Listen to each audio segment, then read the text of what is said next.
حضرت سیدنا ابو احمد عبداللہ بن علی بن موسیٰ 464 ہجری میں یہ بات ارشاد فرما رہے ہیں. آگے بات آئے گی، میں آپ کو بتاؤں گا کہ 470 میں حضور غوث پاک اس دنیا میں تشریف لائے، 470 ہجری میں. اور اس میں سن ولادت میں اختلاف ہے، وہ بتاتا ہوں میں آپ کو.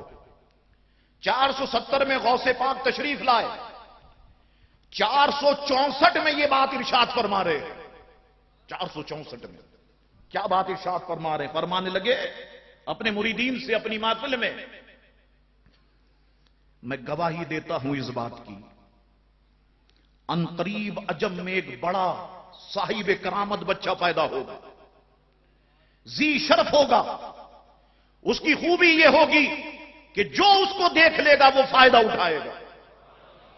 اور پھر ذکر کیا کہ وہ کہے گا کہ میرا یہ قدم تمام ولیوں کی گردنوں پر ہے.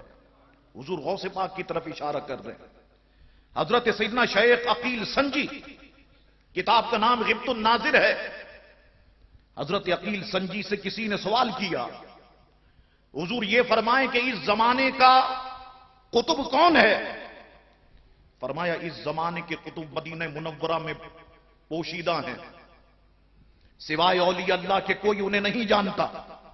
اور پھر اچانک ایک کیفیت طاری ہو گئی، بغداد شریف کی طرف اشارہ کیا اور اشارہ کرتے ہوئے فرمایا اس طرف سے ایک اجمی نوجوان ظاہر ہوگا، وہ بغداد شریف میں واز کہے گا، ان کی کرامتوں کو ہر خاص و عام جان لے گا، اور وہ قطب زمانہ سے ہوگا.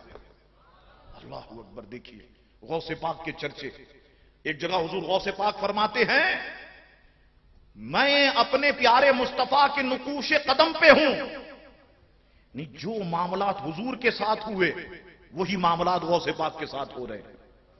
حضور اس دنیا میں تشریف نہیں لائے، حضرت آدم علیہ السلام خوشخبری سنا رہے ہیں، حضرت یوسف علیہ السلام خوشخبری سنا رہے ہیں، حضرت ادریس علیہ السلام خوشخبری سنا رہے ہیں، حضرت نوح علیہ السلام، حضرت ابراہیم علیہ السلام، اسماعیل علیہ السلام، عیسیٰ علیہ السلام خوشخبری سنا رہے ہیں. اور ادھر حضور غوث پاک دنیا میں نہیں آئے، اللہ کے اولیاء خوشخبری سنا رہے ہیں. اللہ اکبر. حضرت شیخ علی بن وہب، زبدۃ الابرار کتاب کا نام ہے، کہتے ہیں کہ ایک مرتبہ چند درویش حضرت شیخ علی بن وہب کی بارگاہ میں تشریف لائے. ان درویشوں سے آپ نے پوچھا کہاں کے رہنے والے، کہاں سے آئے ہو؟ انہوں نے جواب میں عرض کی کہ حضور ہم عجم سے آئے ہیں. فرمانے لگے عجم میں کہاں سے آئے ہو؟ انہوں نے کہا ہم جیلان سے آئے ہیں.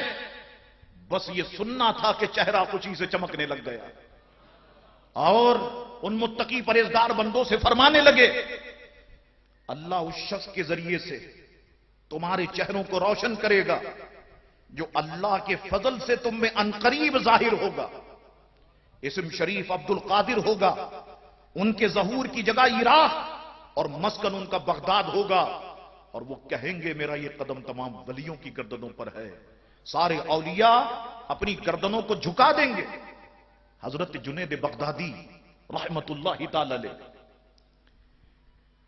صوفیہ فرماتے ہیں کہ ایک مرتبہ جمعۃ المبارکہ کی نماز کے بعد حالت کشف میں تھے جنید بغدادی.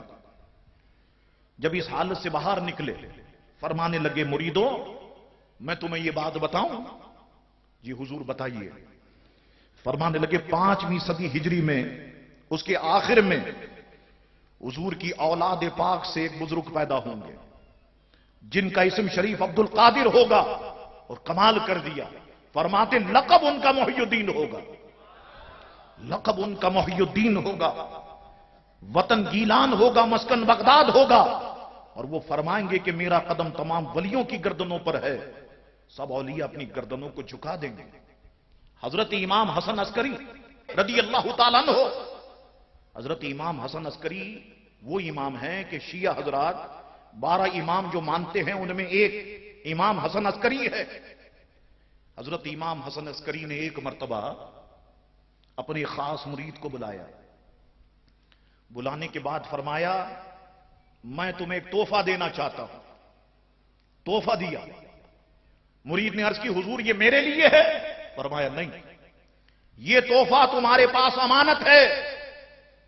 سنو، 5ویں صدی ہجری میں ہمارے گھرانے سے ایک شہزادہ پیدا ہوگا، نام عبد القادر جیلانی ہوگا اور مسکن بغداد شریف ہوگا۔ جب ان کا ظہور ہو تو یہ تحفے میں جو چیز دی وہ جائے نماز تھی، سجادہ اسے کہتے ہیں۔ یہ ایران سے جو جائے نماز آتی ہے اس پہ سجادہ لکھا ہوتا ہے، یعنی جائے نماز۔ فرمایا یہ میرا تحفہ غوث پاک تک پہنچا دینا، اور سنو میرا سلام بھی غوث پاک تک پہنچا دینا۔ اور فرمانے لگے سنو، اگر تم یہ سمجھ لو کہ تمہاری موت کا وقت آ گیا ہے، پھر کسی اپنے خاص جس پہ بھروسہ کرتے ہو اسے یہ دونوں امانتیں دے دینا۔ چنانچہ اہل علم فرماتے ہیں 497 ہجری میں شوال المعظم کے مقدس مہینے میں حضور غوث پاک کو امام حسن عسکری کا سلام بھی مل گیا اور سجادہ بھی مل گیا۔